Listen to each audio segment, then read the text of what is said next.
Yo, what up, everybody? Welcome to another episode of the Legit podcast. We are your hosts. I'm Real One. KK. Today, we got a special guest joining us today. Former first round draft pick, former BCS national champion, former Super Bowl champion, Michael Clayton joining us on today's episode. Michael, how you doing?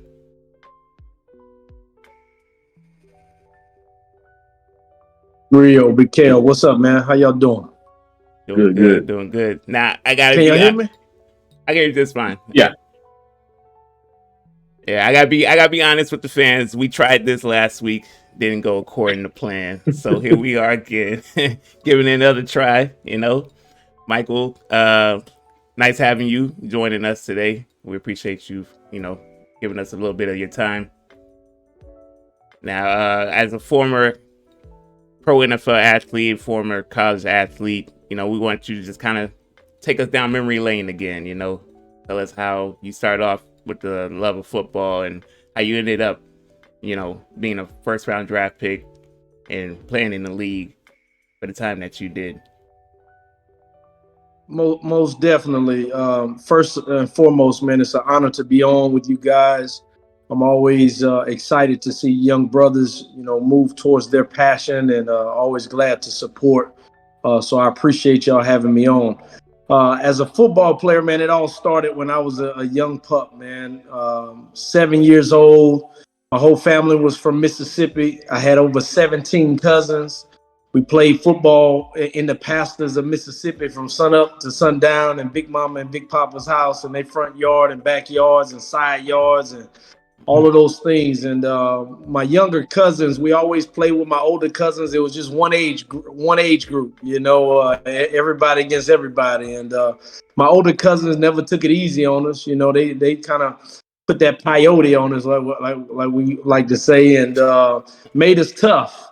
And so Mm-hmm. when I got back to Baton Rouge, Louisiana, weekends and holidays I would spend in Mississippi with my cousins. But on the during the weekend, once football season started, I remember my first organized, football organization playing with the South Baton Rouge Rams. I was a skinny, shy, scary little kid. Wasn't really, from the streets. A lot of people in South Baton Rouge is one of the toughest towns, parts of town in Baton Rouge, and it was an eye opening for me because I was a country boy at heart, and at 7 years old, I had to go out and find myself, find my toughness, and those tough guys out there made me tough, made me who I am today, and learning how to play football for that organization at the time and still is one of the most. Hadn't lost the game. I think when I showed up, they hadn't lost the game in like 7 years. Always had the best athletes, had the best coaching. We had one of the Baton Rouge superstar coaches, legendary coach. So Warwick was our, kind of our role model, and we all looked up to Warwick and wanted to be like Warwick, and he was the superstar at the time. And he just set a great example for us, young kids in the third, fourth grade, wanting to grow up and be like Ward Dunn, who was, an all-star in middle school and then high school at Catholic High, and then went on to Florida State. Ward just always set that standard for everybody in Baton Rouge, and we were the next group of guys that were highly touted, as Ward Dunn was, and took from Pop Warner football, went on to high school, middle school, and then high school, obviously. And Ohio, I went to a small 2A school in Baton Rouge, Louisiana camps. I did play AAU basketball, so I traveled around the country, won YBOA nationals one year, ranked like third. I really never knew how they rated players back in the day.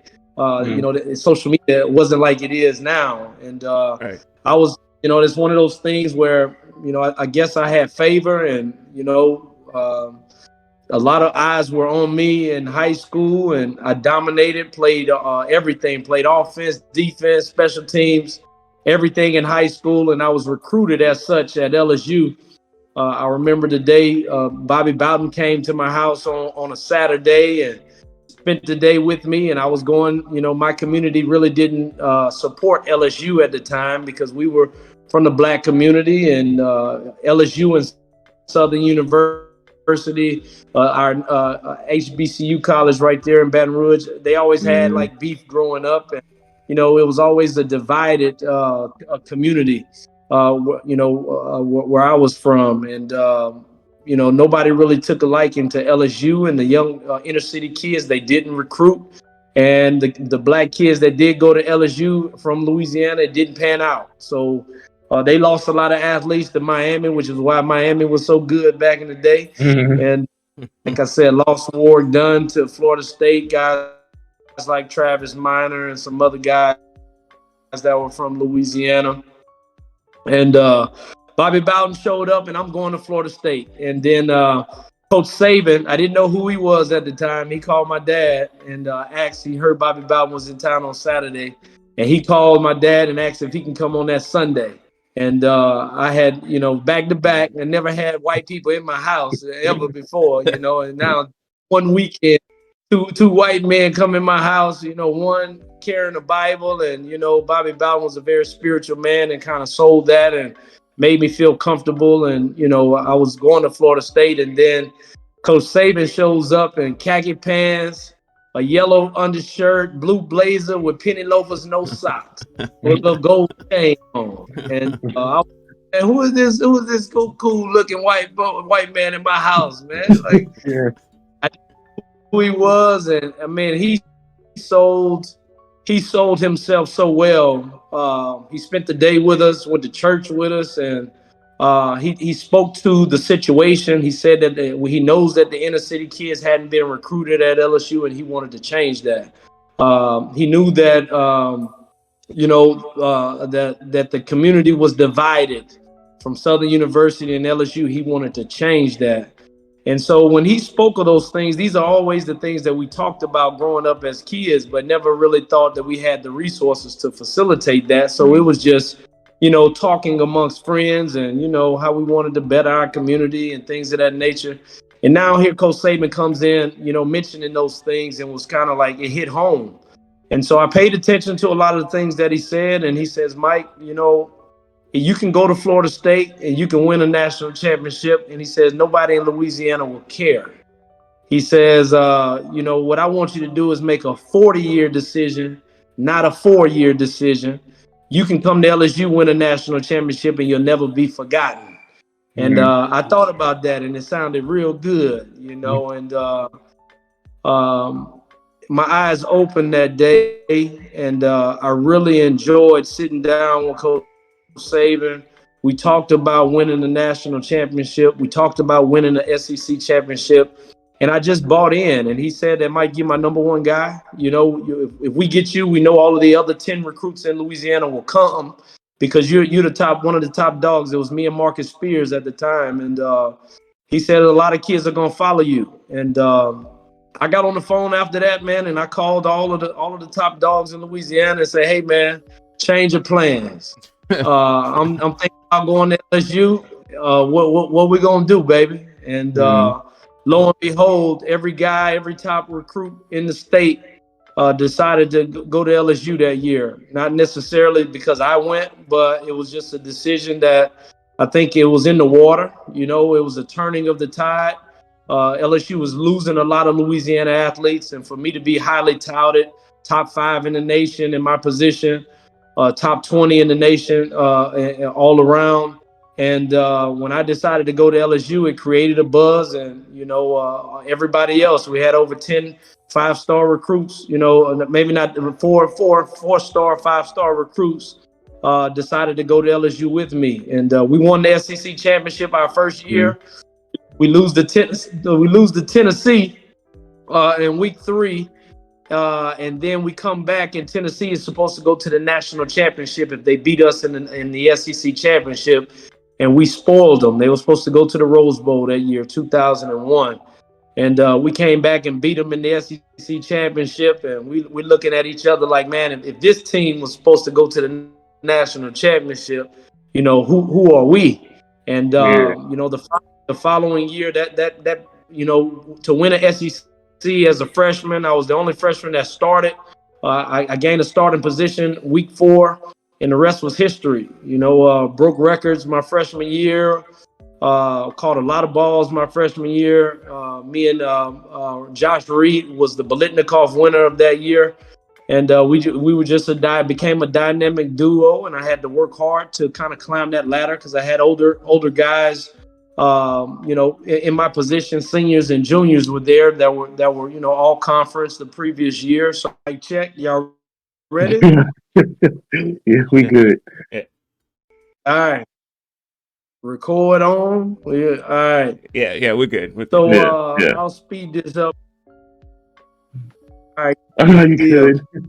So we went on to win the SEC championship that year, and we really evaluated ourselves that we could be the top team in the country. We lose our starting quarterback, but my junior year we came back and we lost one game to Florida at home. Ran the table on everybody else and ended up playing in the national championship against Oklahoma, who had the best linebacker in the country. And Teddy Lehman had the best defensive lineman in the country. Tommy Harrison had the best DB in the country, Deion Strait, and Mm. had the best all around the Heisman Trophy winner. I think his name was Jason White at the time. So they had all of the stars, but they were playing in the New Orleans Superdome, and so it was Mm. a home game for us, and we really represented well. Our defense played well, and we ran the football really good, and we played a hard, tough football game and kind of took it to Oklahoma, and won the first BCS national championship in LSU's history. And I was a captain on that team, and 12 o'clock at night, Coach Saban calls me in his room afterwards, and he always told me that he would be honest and give me the best advice. And I never thought about going to the NFL. I had one more year. It was my junior year. And he says, Mike, my sources are telling me you'll be a first-round pick this year. I don't know who your quarterback will be next year, and I don't know if I'm going to be here next year. And I was like, wait a minute. He says, so I'm Right. ready that you go into the NFL draft. And at 12 o'clock at night, my college football career was over with unknowingly.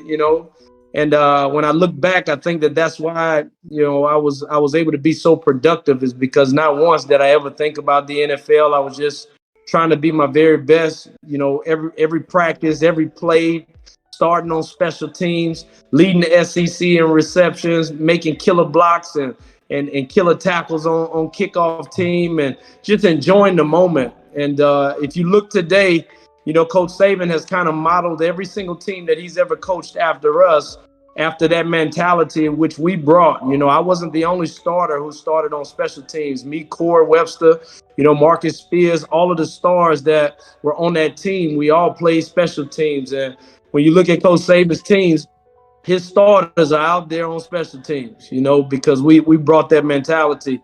It was kind of guys thinking about the NFL. They don't want to get hurt. You see that a lot of prima donna Yeah. in college these days. But we brought that hard nosed, blue collar work, toughness, the best man on the football field in all phases, and it really made a difference. We went on to win a national championship.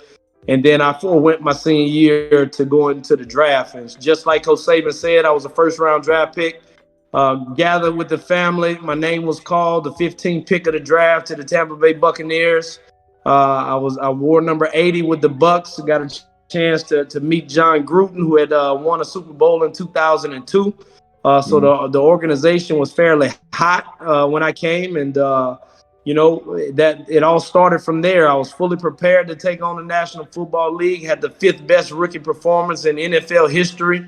80 catches, 1,193 yards, 7 touchdowns. Made my mark.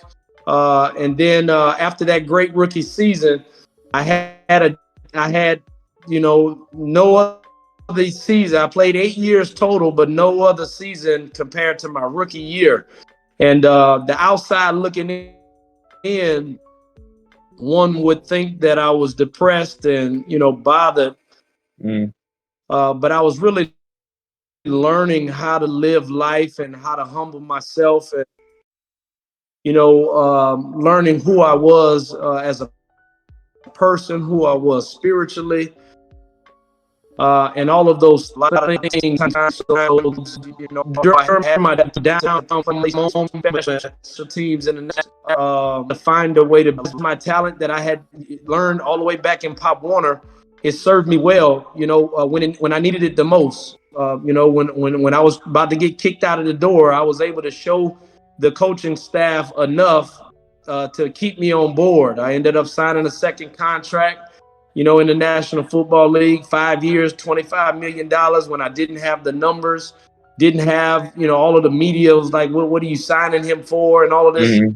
Well, I learned how to become a leader. I learned how to weather the storm. I learned how to make yourself known, even when you are having a losing season or down moments. I really learned how to be a professional. And, that's one of the greatest lessons I ever learned. When I got fired from the Bucks, played a small stint in the UFL for like 3 or 4 weeks with the Omaha Nighthawks. Learned one of my most valuable lessons. I was scared. I was embarrassed to go. I thought my career was over with. But I was going through a spiritual change at the time. And the Father said, be a leader amongst men that you don't know. I went to Omaha, Nebraska, had about 8 of my teammates from the Bucks were there, so I felt right at home. When I got off the plane, I didn't know that they were there, so it was a welcoming surprise. And then I was a leader amongst those guys. I came, the last 4 games of the season, they had played a whole season. I had sat at home for 7 weeks and nobody picked me up. And it was unfortunate at the time. I went through a lot of stress. I was depressed and all of those things, but I wanted to be ready for a call from the NFL, so I went and played in the UFL. I finished that season, and lo and behold, the New York Giants called me after the season was over with and gave me a shot, gave me a workout, and I killed the workout, caught all 50 balls. My last ball, I caught a crazy ball behind my head. I ran an out route and threw my hands up. I say it was luck, but the Father knew that he made that ball stick to my hands. And Coach Coughlin ran out on the football field and was like, "Hey, I seen enough. And the New York Giants signed me. And just like I had to learn in Omaha, Nebraska, how to be a leader amongst men that I didn't know, I was picked up by the New York Giants week 10 of that year. And I immediately became a leader because I had already been in the fire, and the Father was already grooming me for my next destination in New York. And so I had immediate respect. I was a tough-nosed football player, so all of the defensive guys for the New York Giants, they knew what I was about, bringing that heat at a wide receiver, always back on people and putting people on their butts. So all of the guys on the New York Giants team, all of the defensive guys are who really the leaders of the team. So they respected me, and everything else fell in line.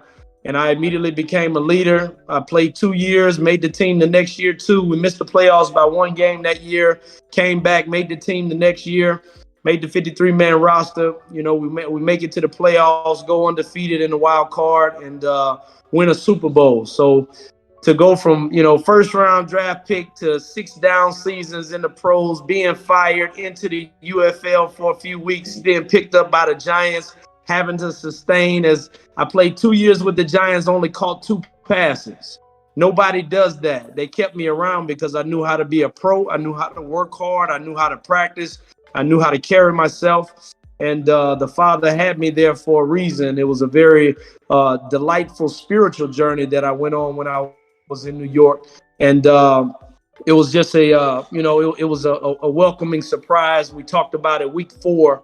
That we were going to win the Super Bowl. I told him, I said, the Father said that we're going to win a Super Bowl this year. We started a players only meeting with 4 guys, and halfway through the season, we had half the team. And at the end of the season, we had the whole team, including coaches, in this players only meeting. And I had been telling them all year that this was a year we were going to win the Super Bowl. We had to become better fathers. We had to become better husbands, had to become better teammates. better friends, and hold each other accountable to a high standard. And every week we talked about our vices, things that you go through, the drinking, the smoking, the partying, everything that was involved with young men with a lot of money that you didn't have any self-control, or how to come out that darkness. And we really held each other accountable. We won the Super Bowl. We played in Indianapolis. And my teammates kind of paraded me around because I had been telling them all year, and we went on this spiritual journey together. And, the rest was history. And that's my story in a nutshell, my football career, man. And I wouldn't change anything.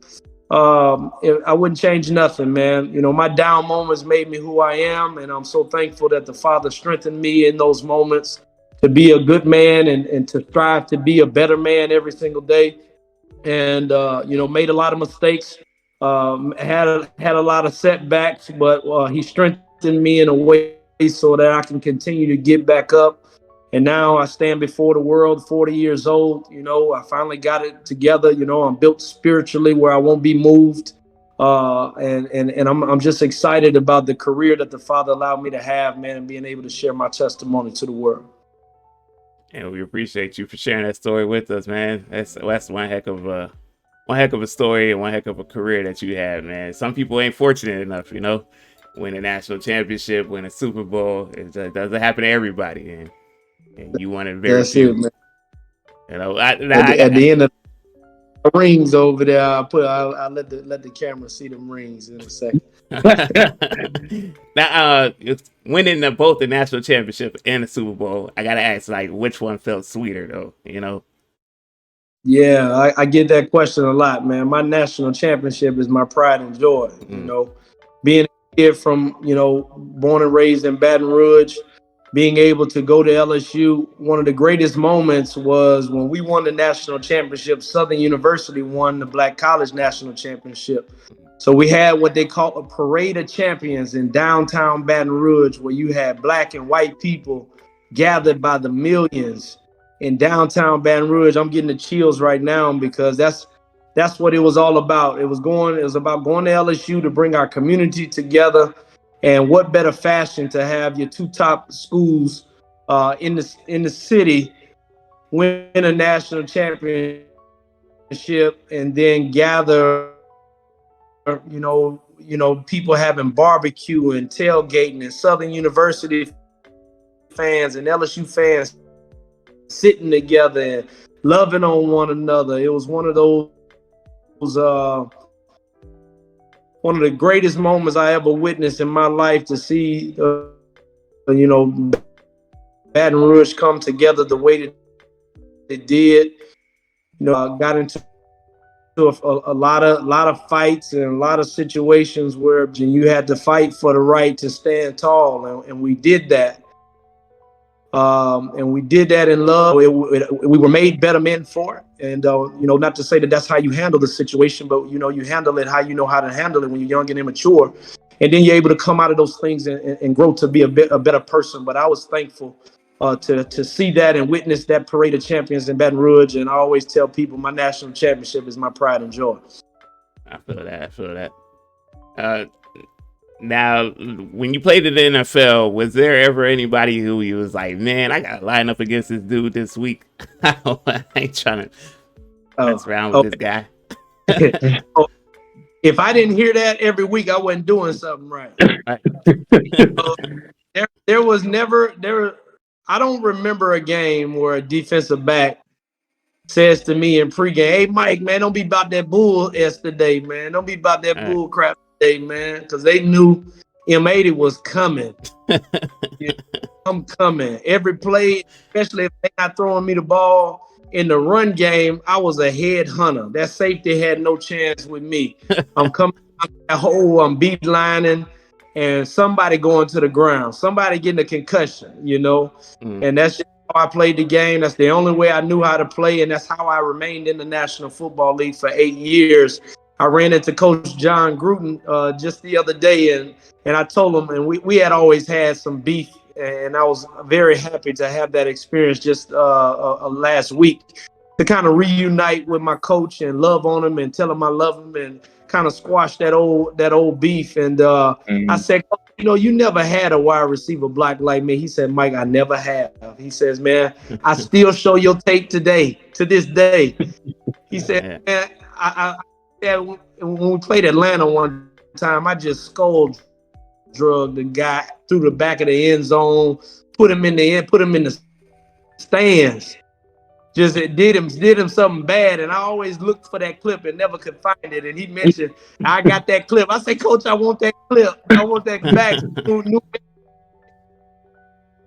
I didn't know defensive backs because I didn't want to know you. I didn't want to second guess myself. I'm head hunting, and I didn't want to know you. And there was once or twice that backfired on me.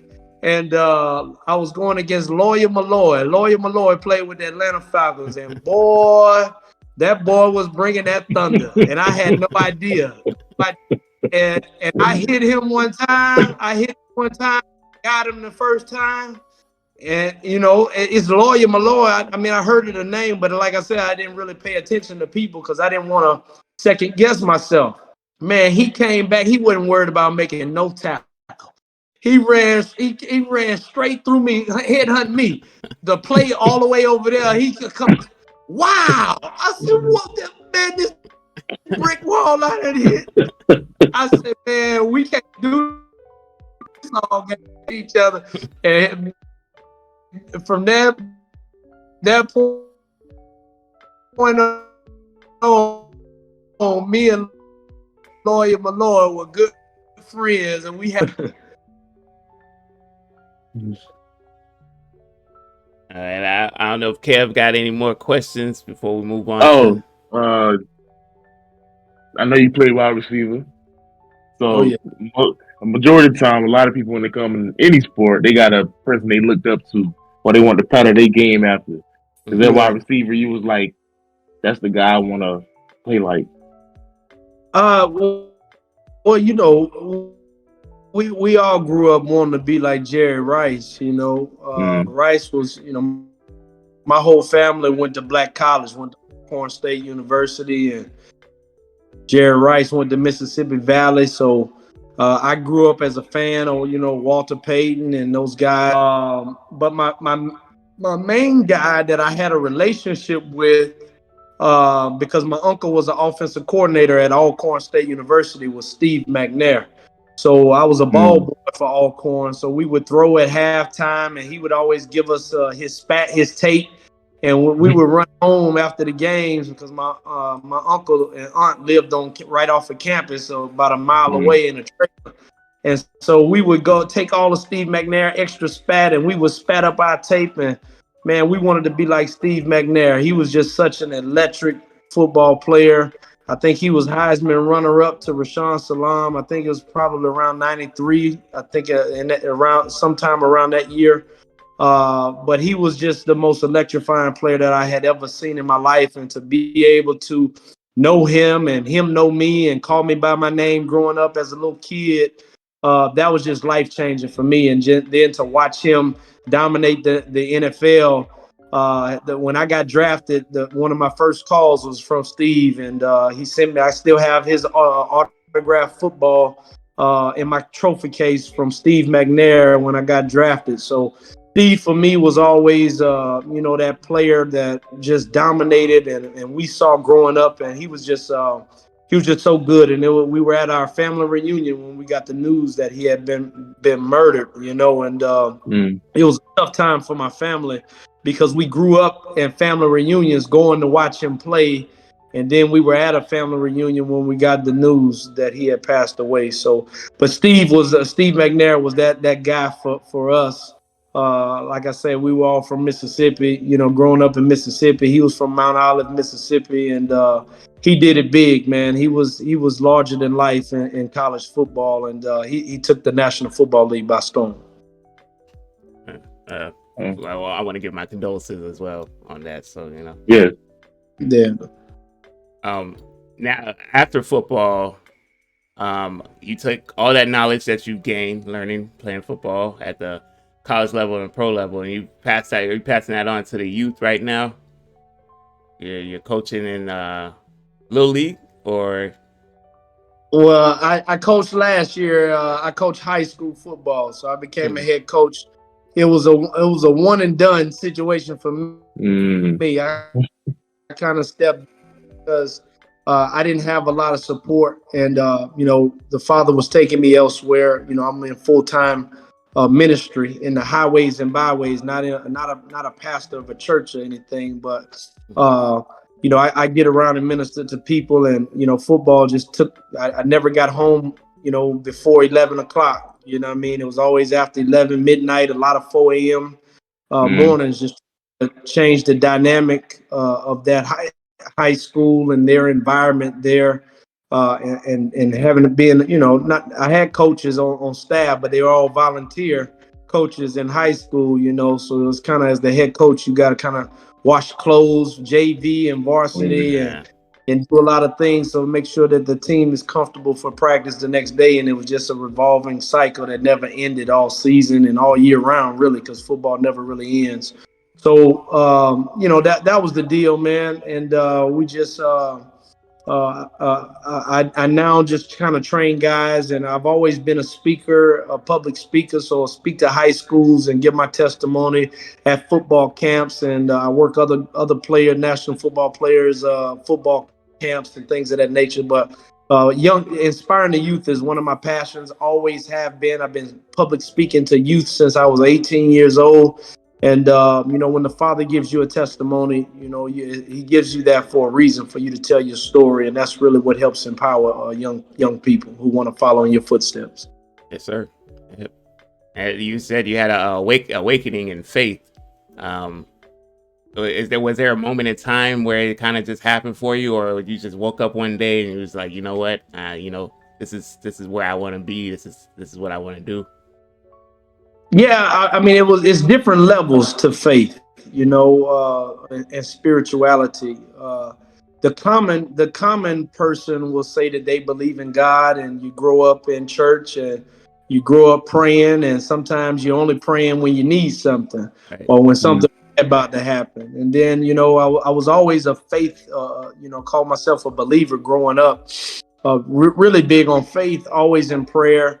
Knew that the Father was with me, had divine circumstances and situations growing up in my life that He proved that He was real. So I believed it, and every minute of it, and had big faith. And then when I retired, I went on this search to grow deeper. I would read where the Bible tells us to be perfect. Be perfect. Be ye perfect, for your Father in heaven is perfect. And here I am, one of the most imperfect people in the world, wilding, smoking, drinking, partying, and calling myself a believer, and it just didn't mix. And I Mm. always wanted to quit, but I didn't have the power to. So I knew my heart. I knew where I was. I knew where I was spiritually. I knew where I wanted to go, and I knew that I wanted to reach that perfection that the Bible talked about. So I went on this 10-year journey, of searching the scriptures, and then the last 3 years of that 10 years, I really got engulfed with listening to a lot of sermons and reading my Bible every day, and then I began to when I began to read the Bible for myself, I began to see things that conflicted what pastors were preaching, and Mm. uh, and it was very hard for me to having to make a decision. I've always said that I'm big on faith, and the Father knows that I was always big on faith. But now, when you have to read these things for yourself, but you've been taught something totally different, what are you going to do? Right. And so I decided to just, kind of walk away from religion and allow the Father to just lead me in spirit and in truth. And when I went on that journey, man, it's been the best thing that ever happened to me. In my last year, the Father really revealed Himself to me. He revealed who the Holy Spirit is. He revealed the names of our great fathers in heaven. Those names that are written in our Bibles are not the names of our fathers. This is a Hebrew book. There is no letter J in the Hebrew language. And when I learned all of that, I'm like, wait, but what's the name of Jesus if there's no letter J in the Hebrew language? Well, it goes to find out that, they created that name and subscribed Father Yeshua's name as Jesus in our Bibles to keep people at bay, to not allow people to access the power that's written that you have in the Bible. So once I tapped into the sacred names of the Father and then the fathers, and then learned how to pray, and then learn how to walk in righteousness, then I got on that journey of becoming perfected. And I really understood what it meant to have the power to come out of drinking, come out of smoking, watching pornography, and all of those things that I've been battling with since I was a child at 14 and wanted to come out of and didn't have the strength. The Bible says the truth will set you free. And once the truth hit, that's when I was freed, and the enemy could no longer use me as his playground. And now I'm a man built on truth. And that's what I minister about, my testimony of coming out of sin and living a life of righteousness and being an honest man and living your life according to the scriptures as a Hebrew man. I was taught I was a Gentile growing up. But if you're melanated living in America, you are a Hebrew.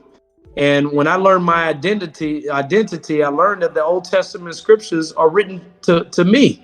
Are written to us, and we were taught in the church that the Old Testament is done away with. All of this foolishness, but Father Yeshua says in the New Testament, not one dot or tittle will be removed from the law until heaven and earth pass away.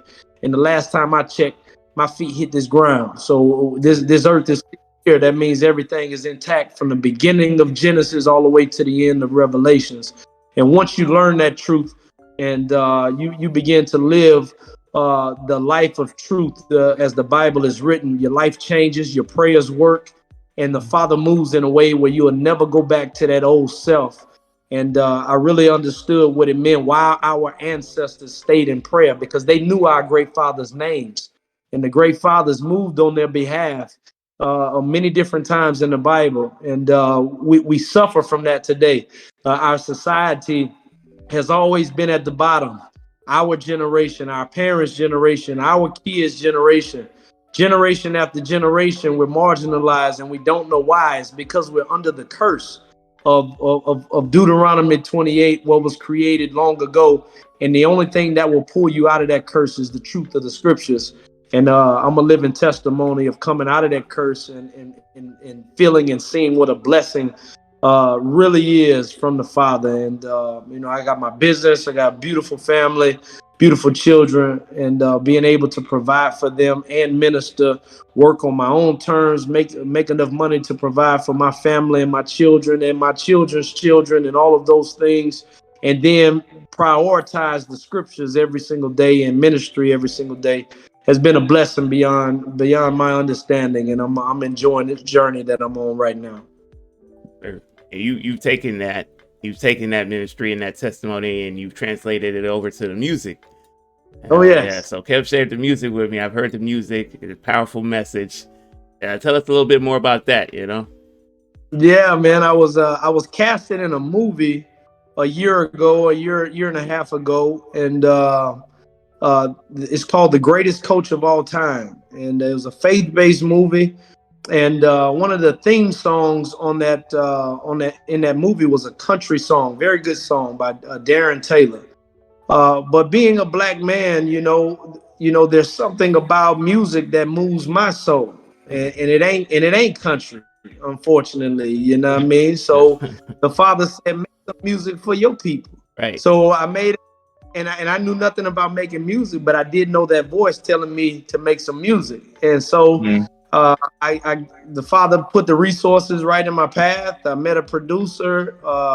He had a studio in his garage. He became my good friend and still is to this day one of my good friends that I minister to. And I was just in the lab trying to come up with some concepts. And I wanted to make a song. I had denounced saying the name Jesus for about 2 years. And I said, I ain't saying that name out of fear, because I didn't know his name was Yeshua at the time, but I didn't want to dishonor my Father. So I started calling him, creator of the universe and Father in heaven. Start calling him by his title, but I refused to call him by a name that wasn't his. And after 2 years, I didn't get no confirmation on what his name was. And I'm sitting there in the studio wanting to make a song about his name. And I'm thinking like, man, was I going crazy? Like I denounced the name of Jesus. Father, if that's, I'm sorry. So I'm in the lab saying, Jesus, Jesus, Jesus, Jesus, trying to come up with a song, Jesus. And then I went home and then I ran into an old teammate of mine who has proven himself to be one of the most dynamic people of this world that everybody needs to meet.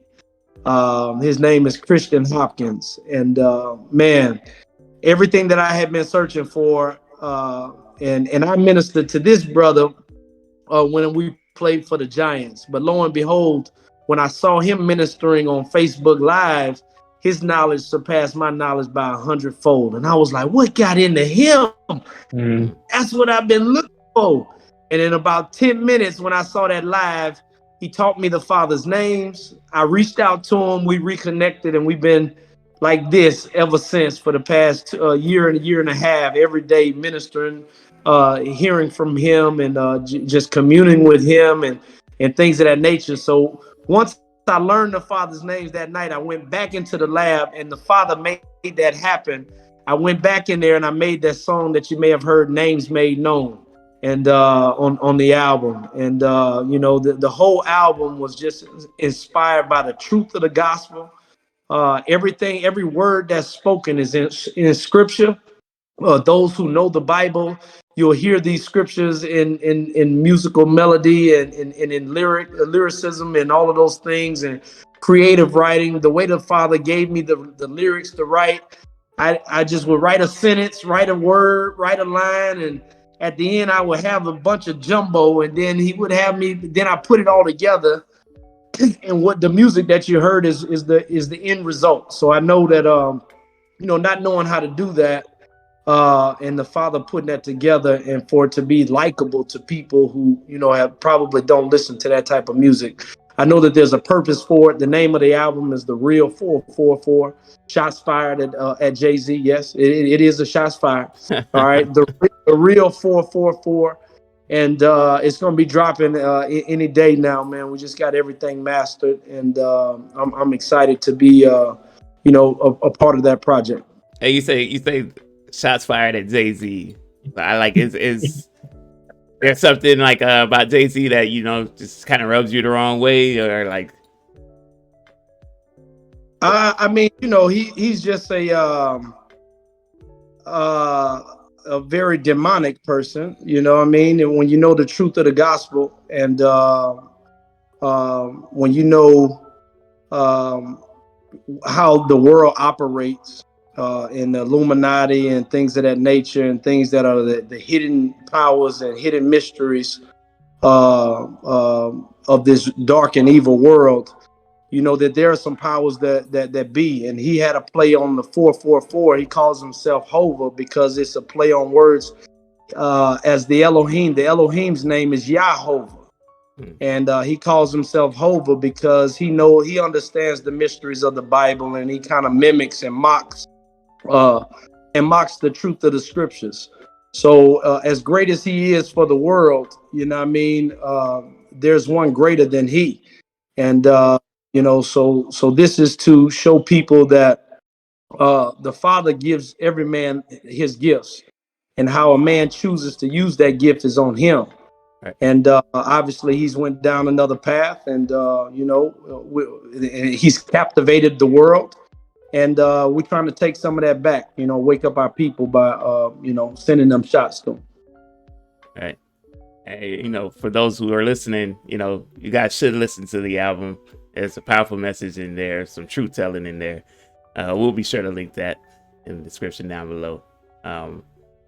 Now, back football wise, is there one piece of advice you could share with an up and coming football player, kid out there who has dreams of making the NFL? If there was one piece of advice you can give them, what would that be? Man, you got to work every day. You got to do something every single day. Don't let a day pass where you're not working on your craft. I would tell every young person, what the Father has for you, no man can take away. have confidence in your abilities. If you're outworking your opponent, then you should expect great things. I call it the U. Never let your expectation be higher than your work ethic. If you are working at your craft, then you should expect to do great things. And so, put in the work. What you put in is what you're gonna get out. And that was one of our things. I won't be outworked by anyone, and we were able to do some great things in the great sport of football by working hard. And I just encourage every young person, if they want to make their dreams happen, don't let a day pass where you're not working at your craft. All right. I got two. I got two good questions, and we'll be out your head. I got one football question, one music question. I'm gonna keep it real. So, football wise, I'm not sure if you watch now or not, but is there anybody that's playing now that got your eye that you like? They next up. You like the game? Ah, man. I mean, I love these new young quarterbacks, man, like Patrick Mahomes and Jalen Hurts. Those guys are very dynamic, to say the least. You know, in terms of wide receivers, I'm in love with my old head guys. You know what I mean? DeAndre Hopkins is still a dynamic player. We had the same coach. Stan Hickson was my college coach, and Stan Hickson coached him with the Texans. So we were always connected through that, and it's always good to see him get busy. Devontae Adams, he's a player who is on another level in terms of his route running and as a wide receiver.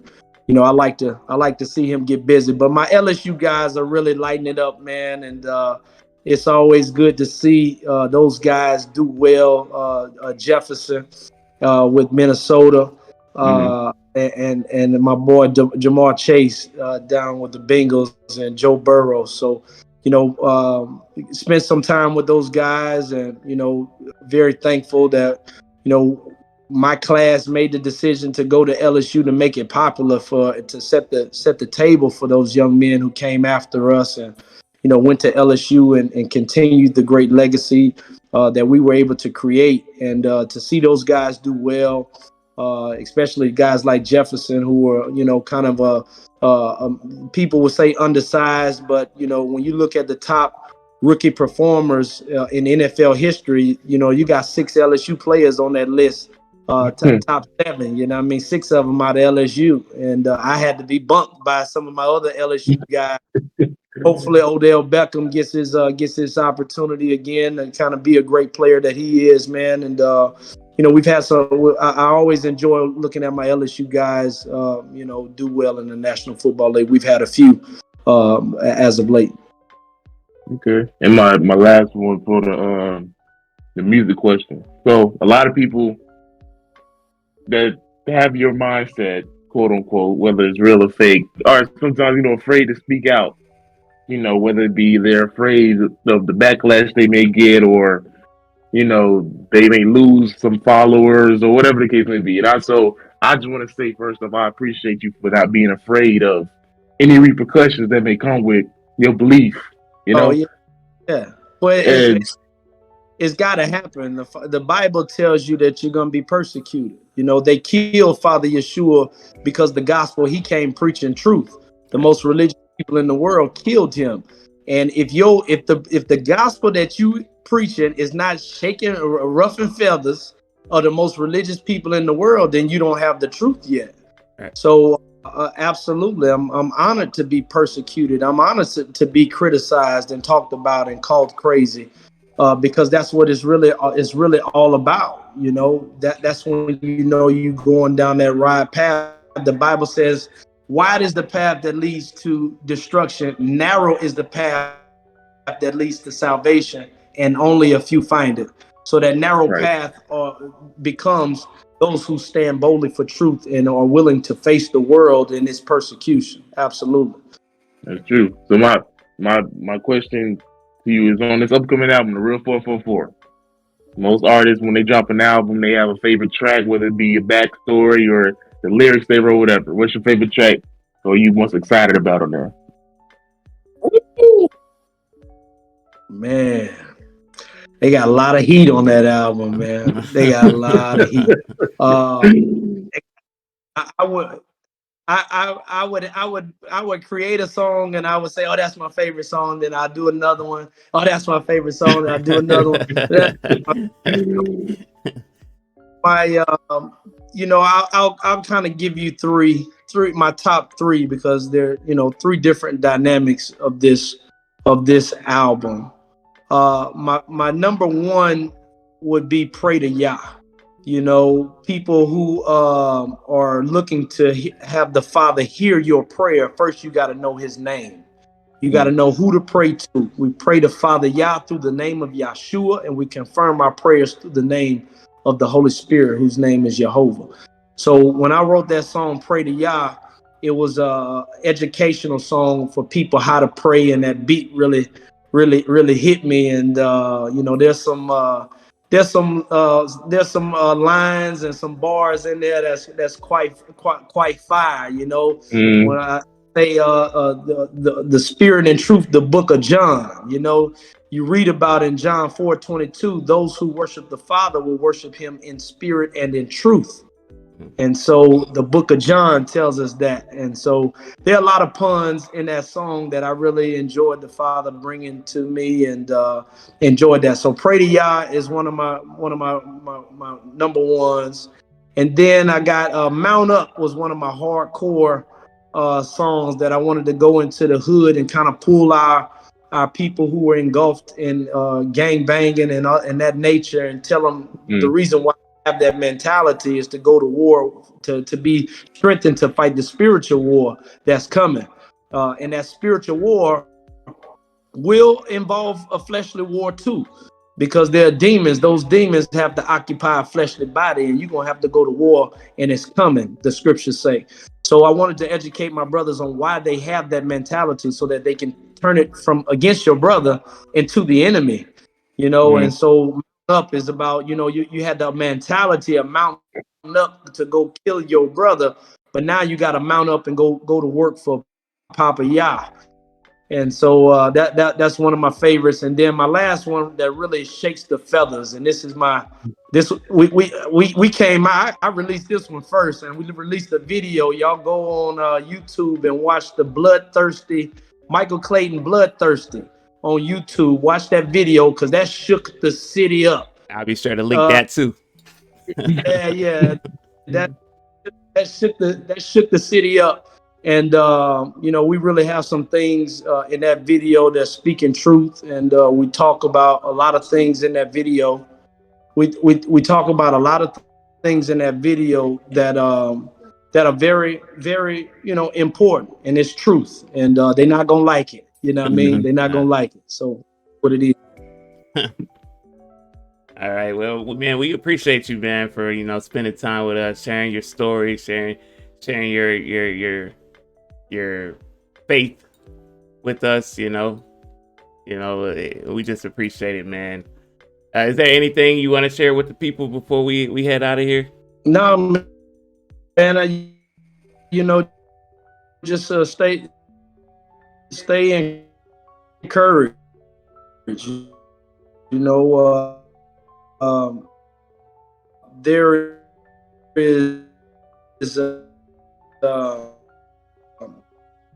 There is a chaos coming to this world, my people. And the beast, listen, this is the blowing, find the fathers. You got to seek his habitation, and he has a conscience page that you can go to, and every Saturday from sunup to sundown is the Sabbath. But at 1:30 Eastern time, about 1:30 to about 4, we do a Sabbath day study, and we really, he really brings the truth of the scriptures alive, and you're able to learn, and keep your eyes around April 11th. It's been prophesied that that's the day that the chaos will begin, around that time. So you heard it on y'all's podcast, man. When the chaos hit, you know that, hey, somebody knows something, Right. and those who know something, you better draw close to them and try to get to know them and learn them scriptures, because that's the only thing that's going to be protected. Well, Michael, man, we appreciate you for joining us. You know, if we can, I don't know if you got time. You know, those rings. You know, get a peek at those rings. Yeah, we know you got them shined up, probably cased up and everything. If it ain't too much trouble, you know. All right, man, we got a few here, man. So we got the Cotton Bowl ring, Cotton Bowl. We got the Super Bowl ring now. We got to enjoy the national championship ring. So that's my baby right there. The two. That's nice. They're nice, man. So Man. hey, man, but I'm ringed up around here. You know, I've been through the championship. We got to live a champion life. Hold on. The whole hand. I like that. Well, once again, man, we appreciate you for joining us, sir. And we appreciate y'all for listening. It's been another episode of Legit Podcast. Once again, we are your hosts. I am Rio One. I'm KK. And our special guest, Michael Clayton. Thank you for joining us, sir. The Real 444, the album. I'll make sure to put that link in the description down below. You know what I mean? You also check out that YouTube video as well. I'll put that link in the description down below as well. Yeah, that bloodthirsty, man. Yeah, bloodthirsty. You heard it here. Appreciate y'all for watching. Don't forget to subscribe if you're new. We'll see y'all in the next episode. We out.